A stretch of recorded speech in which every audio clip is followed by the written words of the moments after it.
Hi everyone. Today we're going to go over Gauss Jordan elimination and linear systems.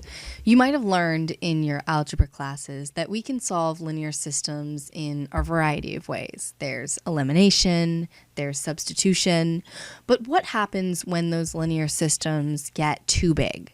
When we have 100 variables and 75 equations? We can't use the method of elimination or substitution as easily. But a method we can use is using matrices, and that is Gauss Jordan elimination. So today we're going to walk through two examples, one where Gauss Jordan elimination results in a real solution and one where it results in no solution. We're going to talk about all the definitions you need around Gauss Jordan elimination, and we're going to do those two examples in full. But let's start by talking about this linear system that we see here. Right now I have three equations and three variables. So we count 1, 2, 3 equations here, and then my three variables x, y, and z. It's worth remembering that a linear system is a system of variables added in a linear way. So I'm not multiplying x or y, I'm not dividing x or y, and then that system has some number of variables that don't have to appear in every equation. For example, I might not have an x here. This could be like a 0 times x. Remember, when it doesn't show up, that's like having a 0 coefficient. And then each of these variables has a coefficient in front of it. So here we see a 2x, so there's a 2 in front of that. When we don't see a number in front of it, that means a 1. All right, so we've gone over our linear system here, but how do we solve for x, y, and z? Well, the method we're using here, Gauss Jordan elimination, needs this system to be written in matrix form. What is matrix form? It's going to look something like this. And this may be something you've seen before. It may be something you haven't. So let's take a minute to think about what each of these parts mean, and then we can go forward. So I have three parts here, and this is all symbolic, so it's a little confusing. But we have this A. This is called the coefficient matrix. And you might remember we talked about the coefficients that are in our system. So you might remember or think that this is the matrix of these coefficients, and you'd be right. This is going to be an m by n matrix, m being number of rows, n being number of columns. And in this case, our number of rows is going to be our number of equations, and our number of columns is going to be our number of variables. And this matrix is going to house just the coefficients of my variables. So 1, 2, 3, 2, 1, 1, all of these coefficients, hidden or written, of this linear system that I'm working with. So that's what goes in A. Then x, this is my solution vector. And you might notice this symbol above my x, right? So that means vector. Now, what a vector is it means that it only has one column. So if I'm writing down the size, this is an n by 1. Notice how this number of rows in my vector and this number of columns in my matrix are the same, so that I can multiply them. This being next to each other is implicit multiplication, and that's important because this n by 1 vector, my solution vector, contains my variables, my x, y, and z. And so if you multiplied out the coefficient matrix by this solution vector, you would get right here everything that's on this left-hand side, which makes sense, right? We have the equal sign here in the middle, so this a times x vector needs to represent what's going on here on the left-hand side. So coefficient matrix times solution vector gives us a left-hand side. That only leaves one thing left. That's this b vector on the right-hand side, and this represents our constants on that right-hand side. Sometimes you might also just hear them called, the solutions or the values of each of those variables. But this is our constants vector. And remember, from matrix multiplication, if we have an m times n and an n times 1, this becomes n m times 1, so it will have m rows and n columns, and we both have 3 here, right? We have 3 rows and 3 columns in our system, but this is going to be important when you don't have a square matrix going on. And so this right here, if we're writing it down from our system, we have 6, 9, and 14 on this right hand side. And while we're here, why don't we also write this coefficients matrix? So what is our A matrix? Well, we can write A equals, right?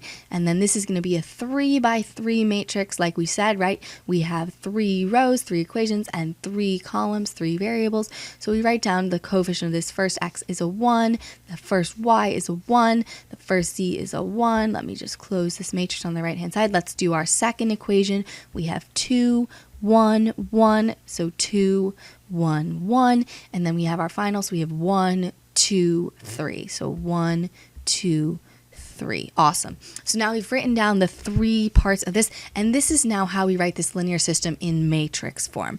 But let's try to clean this up, right? Give me 2 seconds, and I will clean this up for you so we can look at this lovely equation, but with these pieces plugged in, now that we understand where things go.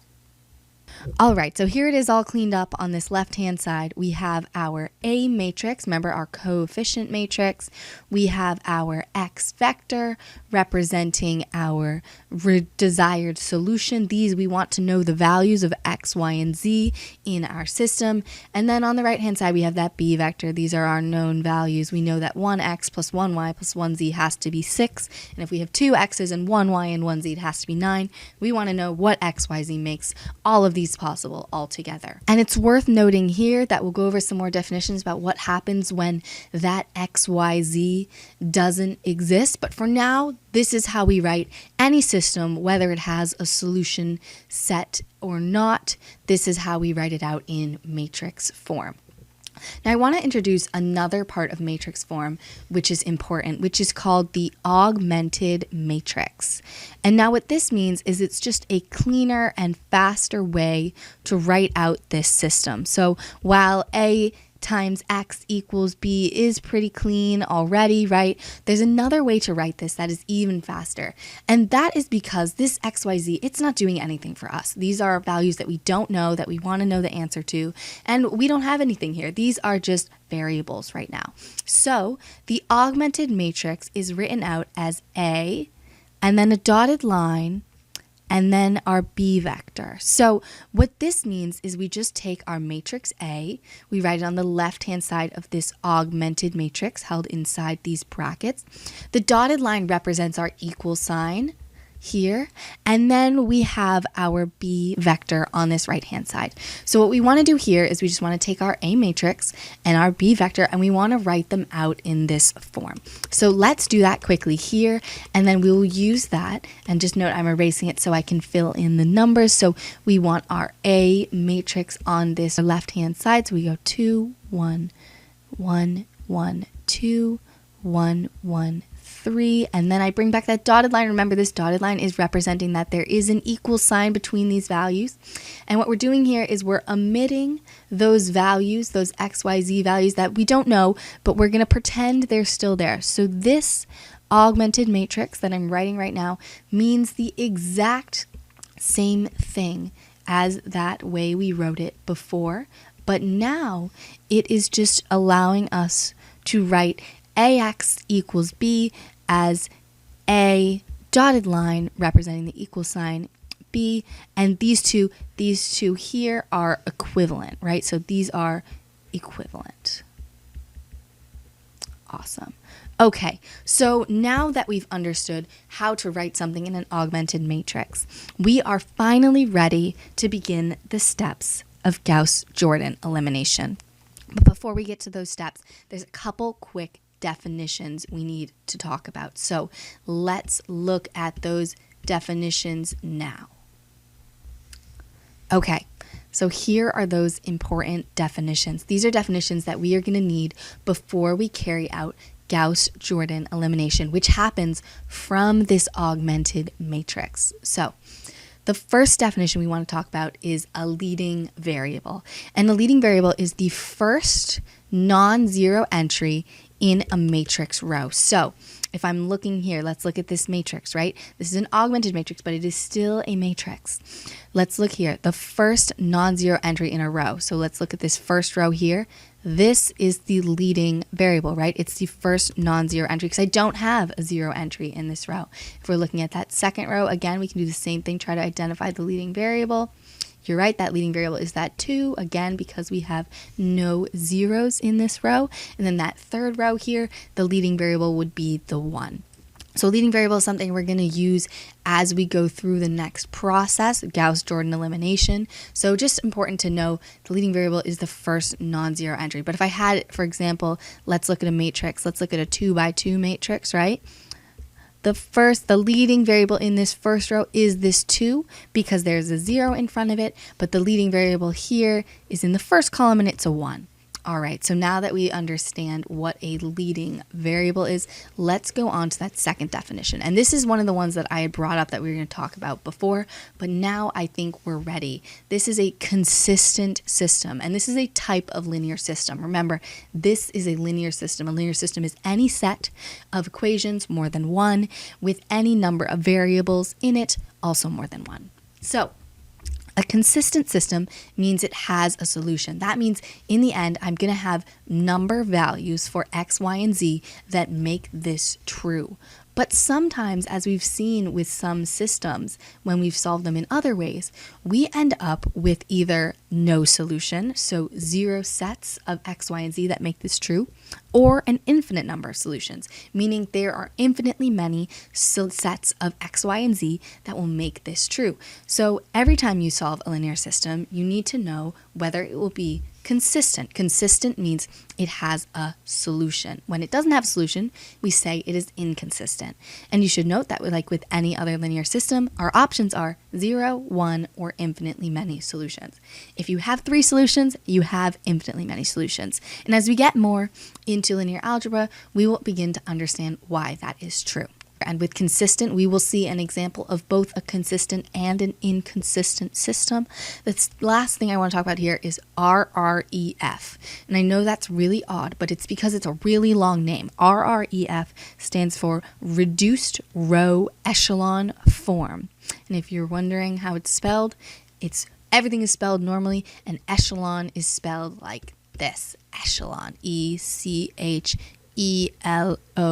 echelon, reduced row echelon form. It sounds very fancy, but this name is not something you will ever need to know exactly. You just need to know how to find it, because Gauss Jordan elimination is all about getting to reduced row echelon form. Okay. So what does reduced row echelon form mean? This is a type of matrix. If a matrix is in reduced row echelon form, that means every single of its rows begins with a 1. And when I say begin with a 1, I mean that the leading variable in that row is a 1. So this is a matrix, a 2 by 3 matrix, 2 rows, 3 columns. This is the leading variable in the first row, and it is a 1. This is the leading variable in the second row, and it is not a 1. So we know that this first row is what we want in reduced row echelon form. There can be zeros in front of it. So maybe a better way to say this first bullet point then is that rows begin with 1s. It is the same thing as saying rows have leading 1s. So we'll add leading in here. So the leading variable in each row is a 1. There can be a 0 in front of it, or we can have a row of all zeros, which will sometimes happen when we are doing what we call Gauss Jordan elimination. This next point, so columns with leading 1s have zeros everywhere else. So let's look at 2 columns. We have this first column here, and we have this second column here. So this first column, I look at the row and I see there's a leading 1. Awesome. So everything else in this column, according to this bullet point, has to be a 0. And so we look down the whole column, we say, okay, they are all zeros. That works. But this second one, we see there is a leading 1 in one of the rows because it is the first entry that is non-zero in the row, and it is a 1. But if we look up and down the column, then every time you find a leading one, you want to look up and down the column and make sure that everything else is a 0. Well, we have a 0 here, but we have a 2 here, so that is a problem.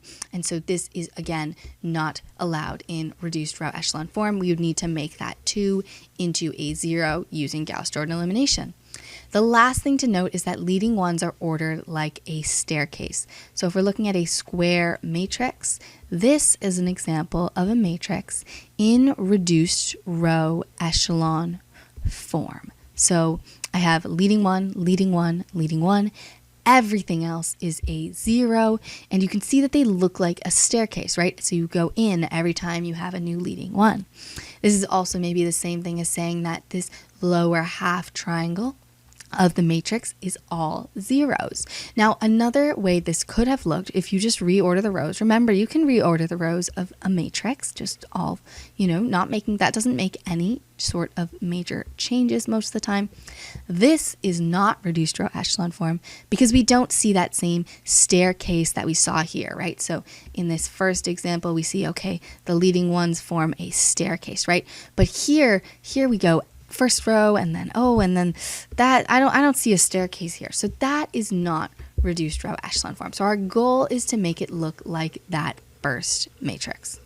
Now, one point to note here is that we're working with an augmented matrix. So what we're trying to get in reduced row echelon form is just this left-hand side, the A matrix we want in reduced row echelon form. What Gauss Jordan elimination is taking this left-hand side, putting it in reduced row echelon form, and then making the same changes that we make to this left-hand side to get it in that form to this right-hand side.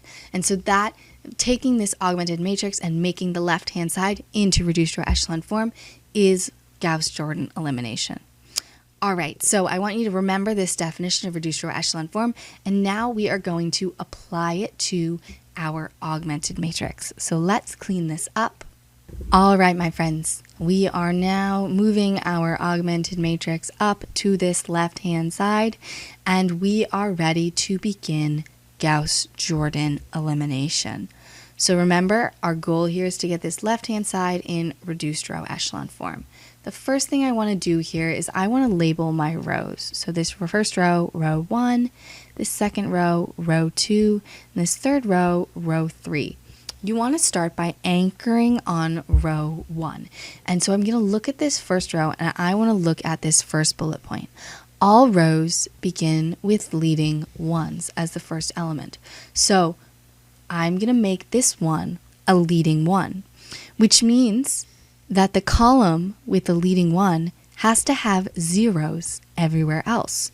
But below this one, I see a 2 and a 1, and that is not good. And so we are going to use row operations to make this 2 and this 1 become 0s. The way that we're going to do that is we can add or subtract multiples of row 1 from these rows. Let's start by looking at row 2. Row 2 has a 2.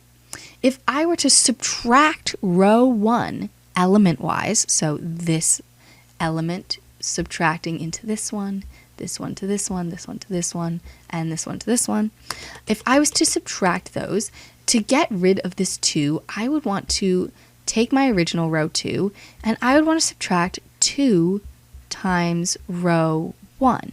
So let's look at what that does by each element. Let's first look at the first column, right? That means I'm going to take element-wise, so we do each element in a column by itself. So we subtract 2, which is the first element in the first column of row 2, and then we multiply this, the first element in the first column for row 1, by 2, so we do 2 minus 2 times 1, which equals 0. That's what we want. So this 2 here is going to become a 0. So let's update that in our matrix so we remember what we have subtracted. So this here, and we'll delete the circle around this as well, although that value is not changing. We just want to delete the circle around it, 1 and 0. Okay, so that, let's change the color there to this green that we're using. That is our first updated value for our row 2. Now let's do the second column. All right, so second column, right? Again, the row 2 value, look at the second column value. So here we have a 1. So we have a 1 minus 2 times from here. And then what is the second column element of row 1? Okay, second column, row 1 has a 1. So 1 minus 2 times 1, well, that is 1 minus 2, and that is a negative 1. So we're going to now replace this element here by negative 1. Okay, awesome. Now let's do the third column. All right, so you might get the gist here, right? So third column. We have a 1 in row 2 minus 2 times, what does row 1 have in that third column? Well, it has a 1. So same thing as before, we get a negative 1. And now we need to make sure, of course, we're updating it. And I highly recommend writing a new matrix every time you carry out a row operation. This is a row operation. So every time you do one of those, create a new matrix so that you can track your values in case you make an arithmetic mistake. Last thing we got to do the fourth column here. So go across that equal sign. Remember, any change you make to the right-hand side, you also make to the left-hand side to the right-hand side. So fourth column here, right? We have in row 2, we have a 9. So 9 minus 2 times a 6 is the value in row 1. So we have a 9 minus 12, which equals negative 3. Awesome. And so we have now made it. If you look at our matrix, what do we now have under the 1 in this column? Well, we have a 0, which is progress towards the columns with leading ones, have zeros everywhere else in them. The last thing we have to do is now do a row operation with our row 3, right? Because now row 2 meets that first point that we need to have for reduced row echelon form, but we don't have that yet with our lovely third row. So row 3, how can we get rid of this 1? Well, that looks pretty easy, right? Row 3 minus row 1. We know that 1 minus 1 will give us our value. So let's carry that out. Let's do this a little more math in our head, right? So we have the first column, right? And so we have 1 is the value in row 3, and we're subtracting 1 is the value in row 1. So we get 0. Let's update that value. So now here we have a 0. And remember, that's what we want there. We want any leading 1 to have zeros below it. So second column now, we have our 2 in row 3 minus 1 in row 1. So that 2 is now a 1. And now we want to update just our last element. So our third part of that A matrix, remember that A matrix is the left-hand side here and the B vector is the right-hand side. So we're updating both at once. 3 minus 1 equals 2. Okay, so we have this 3 now becomes a 2. Amazing. And now we just have to do this other side of the equal sign. So our fourth column, right? And you might be able to do this subtraction in your head. If you can, that's great. Just remember, every time you do a row operation, write a new augmented matrix so you can track your progress. So we have our 14 in row 3 minus, and then we have our 6 in row 1. So here we get 8, and now look at that. We have completed 2 row operations, and we are left with a leading 1 and all zeros below it. So the first column of our augmented matrix now satisfies what we need it to be in reduced row echelon form, which is amazing for us because we are one step closer to solving this system. Now, note that only the first column of this matrix is in reduced row echelon form. It says here that all rows need to begin with leading ones. Well, we have row 1 and its column below it meeting this definition. But now let's look at this third point. Leading ones are ordered like a staircase. So we need a staircase where there's a 1 here, a 1 here, and a 1 here. Let's look at row 2 and try to make that happen. So row 2 needs to begin with a leading 1. So we see we have a 0 as the first element, then we have a negative 1. How do I make this negative 1 into a positive one? Well, and I'll start by showing you now how you should be writing out your matrices, because we want to write down an arrow every time we do one of these row operations and to tell me what I did. So the difference between this and my next matrix is going to be whatever I write along the arrow. So how do I make a negative one into a positive one? Well, I multiply by a negative 1.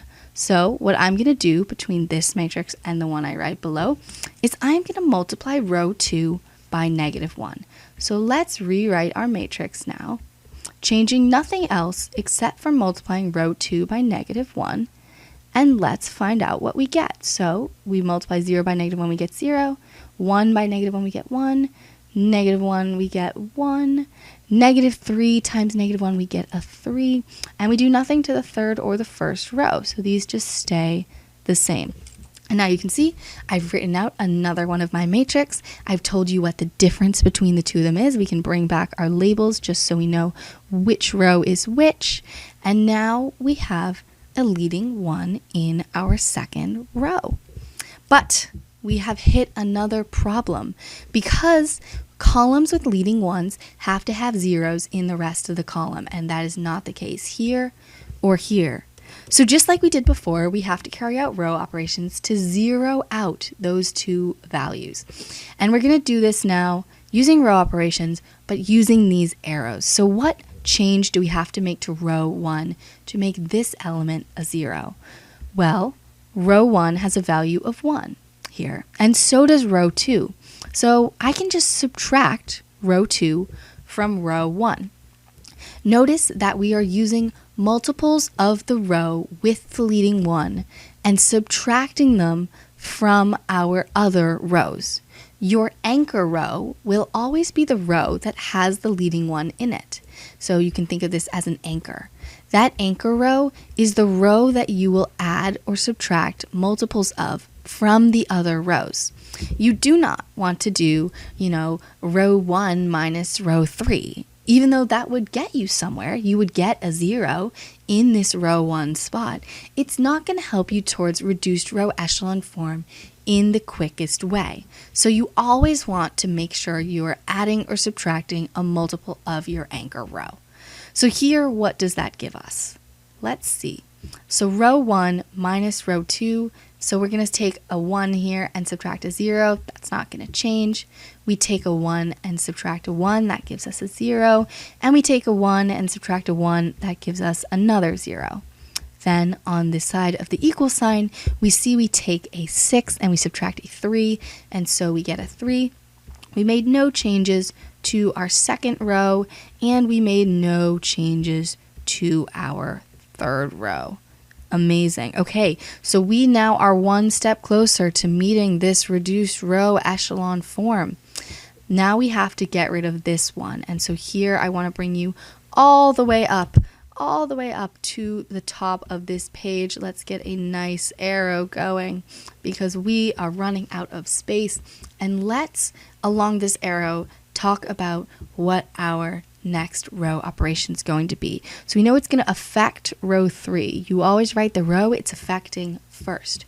And we want to use a multiple of our anchor row.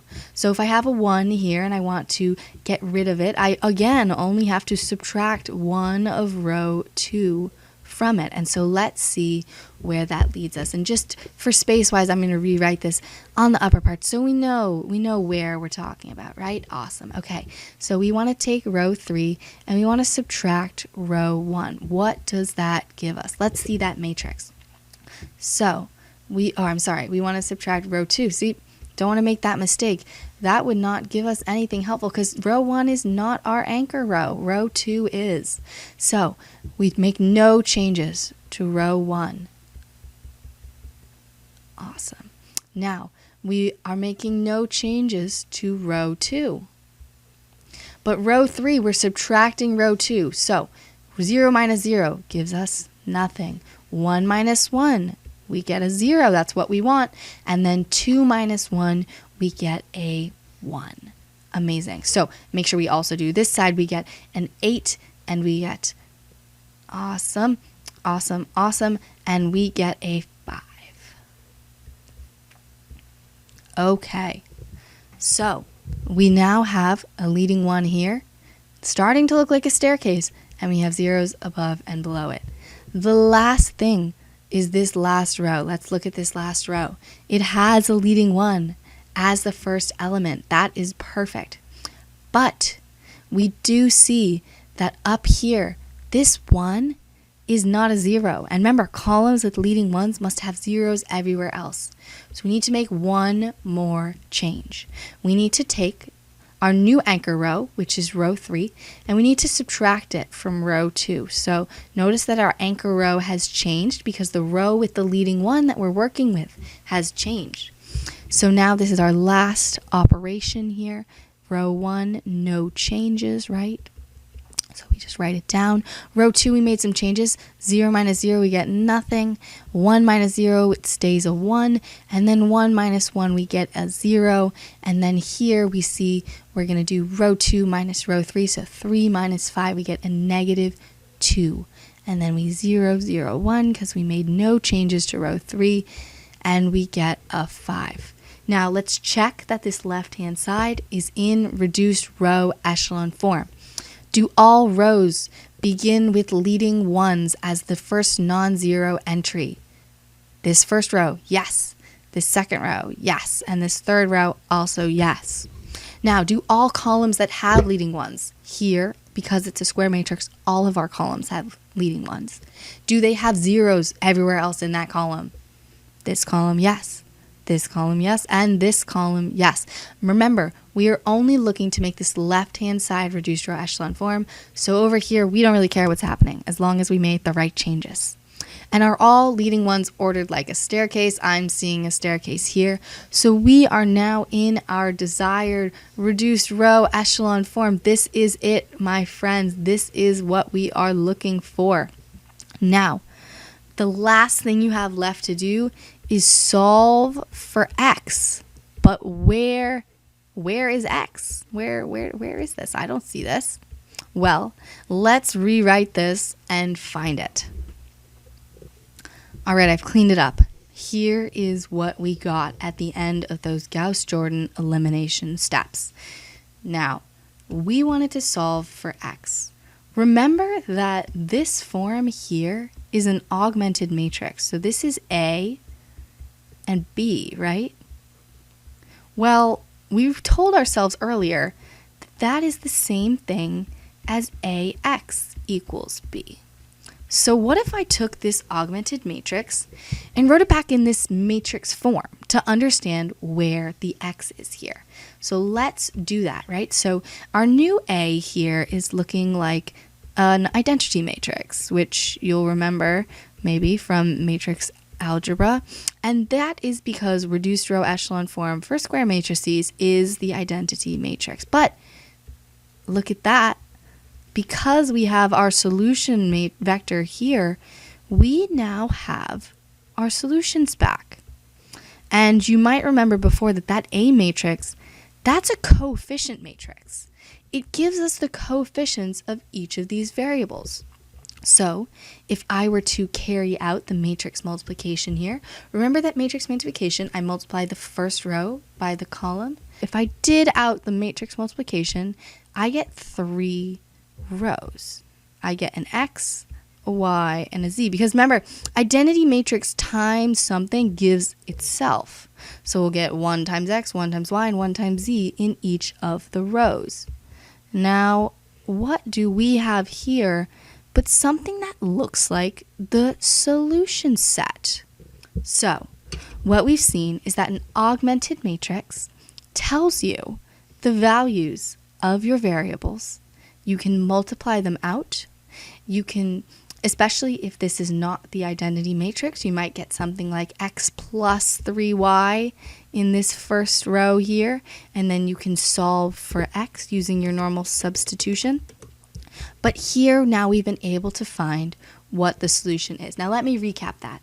What we did, we took the augmented matrix, we wrote it in matrix form because we know these are the same thing, and then we multiplied our new A matrix, which is in reduced row echelon form, by our solution vector, and that gave us this because we had the identity matrix. And then we have a right-hand side, and we can see just reading across this that we have a solution here. X equals 3, y equals -2, and z equals 5.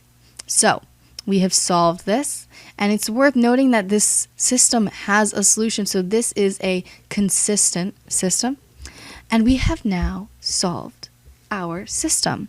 Now I want to recap quickly, how did we do that? So let's look at the steps, shall we? I want you to remember these steps. The first thing we did, we wrote the system in matrix form. That's our AX plus B. Then we found the augmented matrix. That's our A with this dotted line, B. Remember, the dotted line is signifying that equal sign. Then we used Gauss Jordan elimination to find the reduced row echelon form, using those rules for the reduced row echelon form and row operations. And then we used that to solve for x. And an important note here is we want to rewrite, take our augmented matrix, and we want to rewrite in this form to help us solve. So we take what we get at the end of Gauss Jordan elimination and we turn it into our matrix form to solve that. So now that we remember all of these steps, you are ready to try a question of your own. So let's look at our next question. I want you to try to solve this yourself before we do it as a group, but then we will go through and solve this using the same steps we did before, but just a little bit quicker. I'm going to give you a second to approach it. Okay, step 1, we want to write this in matrix form. Okay, so 1, matrix form. We remember matrix form is AX equals B, right? So let's do that now. Our A is our coefficient matrix. So we look at the top. We have 1, 1, 1 from these. Now we have 2, 2, 2. Okay, 2, 2, 2. Then we have 1, -1, 1, 1, -1, 1. Awesome. So this is our A. It's our A. Now we know that our variables here are x, y, and z. That is our solution vector that we want. So A times x, then we do equals B, right? So what is B? B is that right-hand side. So reading it off, we just have 3, 8, and 1. All right. Step 1, matrix form, complete. Step 2 is augmented matrix, right? So how do we write an augmented matrix? Anyone remember? Well, we do A and B. We get rid of that solution vector because it's just useless information right now. We need to solve for that. So take a minute. Write down your augmented matrix here. Just take exactly what we wrote before for A and B and write them together. So here we have this augmented matrix. Awesome. All right. Who remembers step 3? Now we want to do the RREF. We want to do that Gauss Jordan elimination. Now this is where it gets tricky. I want you to very carefully trace your steps. So we start by writing out exactly what we have. Sorry to make you rewrite so many times, but if you rewrite your matrix every time, I promise you, it will make it so that you don't miss a step, or if you make an arithmetic error, you can easily go back and start from where you were. Because if you are erasing elements all the time, it's going to be incredibly difficult to make sure you get to the right answer and don't make any mistakes. So I start by looking at the first row. I see we have a 1. Amazing. We already have a leading 1. If this was not a 1, we would divide the whole row by whatever this value is to make it a 1. Let's label, right? Row 1, row 2, row 3. So we're looking at the first row, leading 1. Row 1 is our anchor row. Now we want to get rid of this 2 and 1. We want to zero these out because remember, when we have a leading 1, everything below it must be a 0 in reduced row echelon form. So our first step here is going to take row 2 and we're going to subtract 2 times row 1, right? Because that will give us a 0 there. So I want you to all do that out. tell me, what do you get? Remember, no changes to row 1. Now row 2, I subtract. I get 0 here. I get 0 here, and I get 0 here. Oh my, we have zeroed out a row, and we want to make sure we do this last part. We get a 2. So this might be a problem for us, but let's finish out filling in this quickly. So we have 0, 0, 0, and 2. Anytime you have a number equals another number in the end, where these two numbers are different, or we have a 0 equals a number, we are concerned. Because remember, if I have the equation 4 equals 3, that's not true. If I have the equation 0 equals 3, also not true. So if I am looking at a matrix, I am concerned if I see 0, 0, 0, 2, because what that means is 0x plus 0y plus 0z equals 2.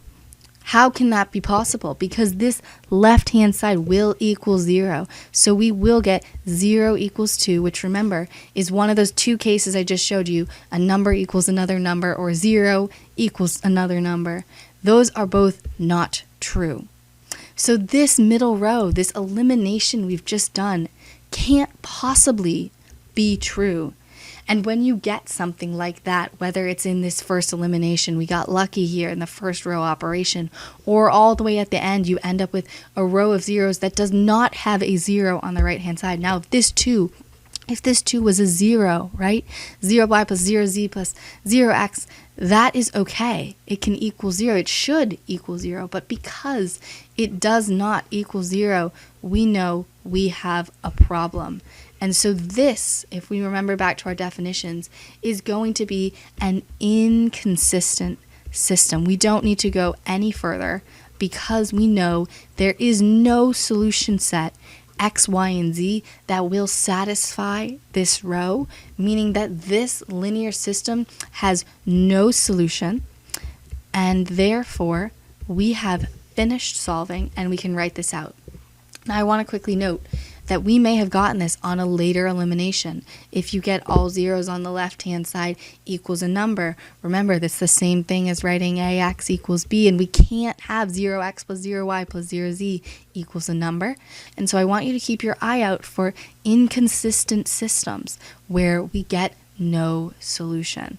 Awesome. So I want to look specifically at step 3 and just note that this is where you know whether a system is inconsistent or consistent. So this is an important step to note that you might not be able to solve for this x. That's not always possible. So we have now carried out Gauss Jordan elimination with 2 examples. If you ever get stuck, come back to these steps or go back through the examples and definitions. I hope that was helpful. Thank you all so much.